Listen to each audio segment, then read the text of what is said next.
देश में आज हिंदी दिवस मनाया जा रहा है।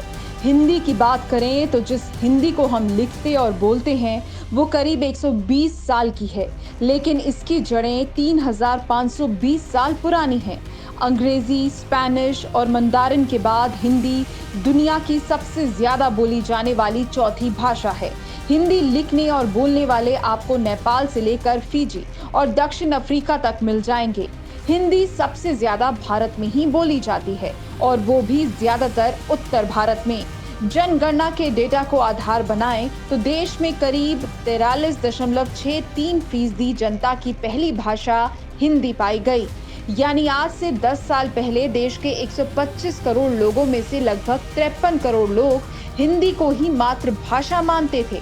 जनगणना के आंकड़ों में ये साफ हुआ था कि 1971 से 2011 के बीच हिंदी बोलने वालों की संख्या में 6% का इजाफा हुआ, जबकि बाकी सभी भाषाओं को जानने वालों की संख्या में गिरावट दर्ज की गई।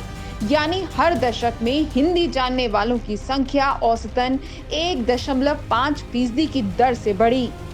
अगर पिछले एक दशक में हुई बढ़ोतरी के बाद भारत की आबादी 138 करोड़ तक पहुंचने के अनुमान को सही मान लिया जाए तो इस वक्त हिंदी बोलने वालों की संख्या तकरीबन 80 लाख तक बढ़ी होगी। अगर पिछली जनगणना के राज्यवार भाषाई आंकड़ों को देखें तो पता लगता है कि कुल हिंदी भाषाओं में 90% से ज्यादा जनसंख्या भारत के 12 राज्यों में ही है। इनमें उत्तर प्रदेश, दिल्ली, उत्तराखंड, मध्य प्रदेश, हिमाचल प्रदेश सबसे ऊपर है। बाकी बची आबादी मध्य भारत से लेकर दक्षिण भारत में छिटपुट बिखरी है। इन 4 राज्यों के अलावा राजस्थान 90%, छत्तीसगढ़ 83%, बिहार 77.52% और झारखंड 61.94%। 4 ऐसे राज्य हैं जहां हिंदी जानने वालों की अच्छी खासी संख्या है। हालांकि पूर्वोत्तर भारत और तटीय क्षेत्रों से जुड़े ज्यादातर राज्यों में हिंदी का प्रभाव काफी कम है।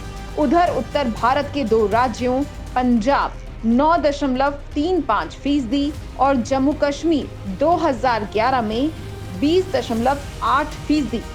इन 2 राज्यों में भी हिंदी बोलने वालों की संख्या गिनी चुनी ही है। Sky news global report.